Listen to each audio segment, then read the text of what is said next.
Hello, my friends. I am working on a grungy journal.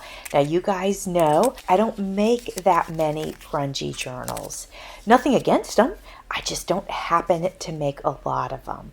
So I thought I'd have some fun with this month's design team project for Line.Arrow and make a grungy journal. And actually, I'm really excited to do it.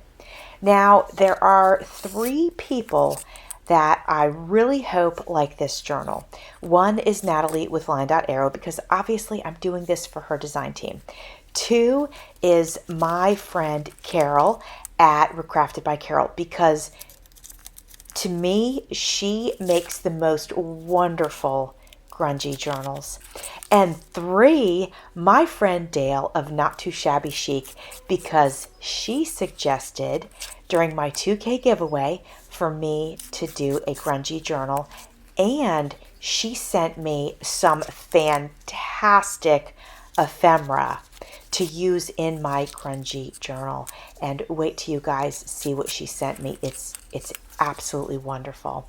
So as you can see, what I'm doing here is what I had done is I had taken some copies of the tags from the kit and I glued decoupaged about 3 pages of book pages together, and then I put the tag on top, and then I tore it with my ruler because I want it to have not a perfect edge. I want it to have just a little bit of fray on the edges. You can see here I glued some onto this doily and I'm tearing it off where it's loose, again just to give it a torn, rugged, grungy feel.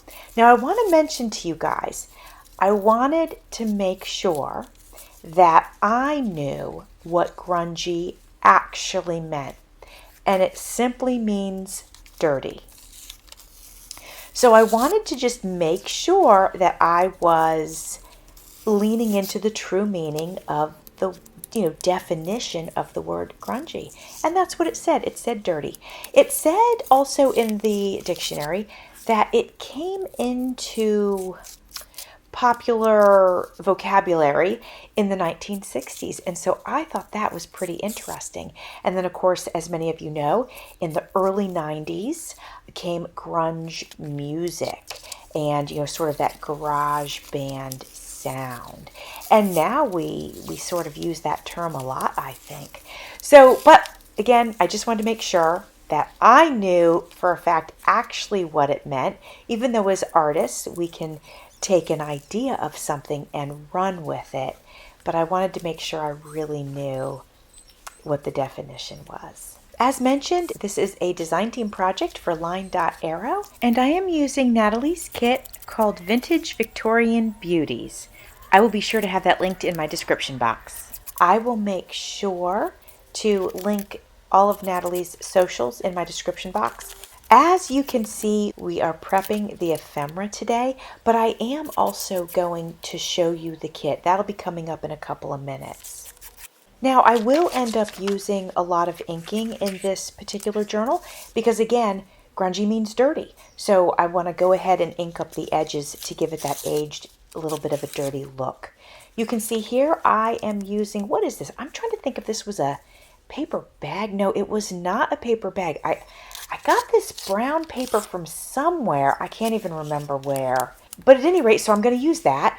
And what I did was I have already glued some scrapbook paper to the other side of it. So it's sort of like 2-ply. But I had some scrapbook paper that I wanted to use, but it was plain on one side. And I don't really ever like to use it like that in my journals.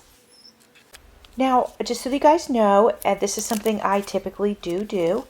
I printed many of the pages out on the back of plain scrapbook paper, but some of them, the way that I use my printer, I like to use the back feeder when I'm printing out digital kits, and I was forgetting to tell it to use the back feeder, so some of it actually printed out on my regular copy paper, which again would be plain on the other side, which I don't really like. So what I did with those pages is I ended up sewing those onto other pages, and I think I might show you that in this video, but I can't quite remember. Now I'm going to go ahead and use the ink around this torn paper. You can see how I'm going around the edges.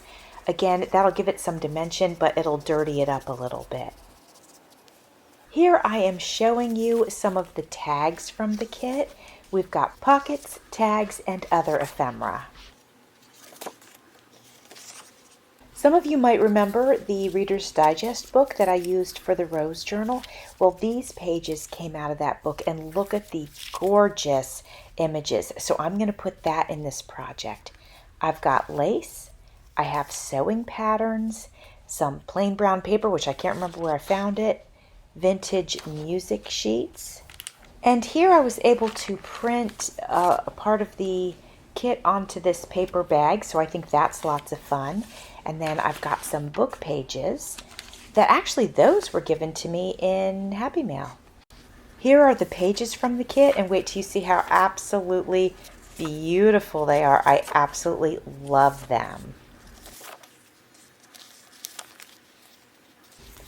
Here I printed a page from the kit onto sewing paper actually. Not the super thin stuff, but the instructional paper. Here I am sharing with you some of the other pieces that I'm going to be working with and the scrapbook papers. I'm really excited to share with you this next piece.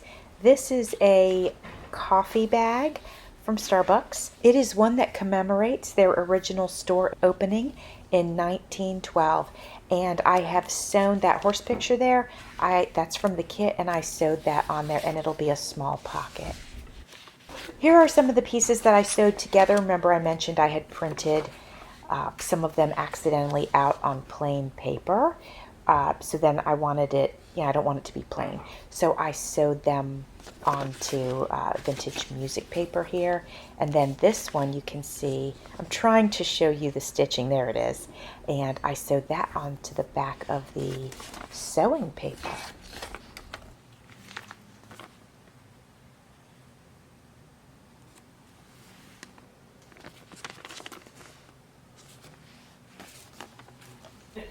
Just so you guys know, I think I made 3 videos of me working on this grungy journal, and then I will share a final flip through of the grungy journal.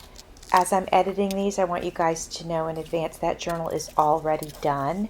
It will be available in my Etsy shop just as soon as I can upload it. Chances are by the time you see this video, it will be available in my Etsy shop. I hope you guys will follow along with me on my grungy adventure. I'm really excited about the making of this journal. Thanks for watching. See you soon. Bye, friends.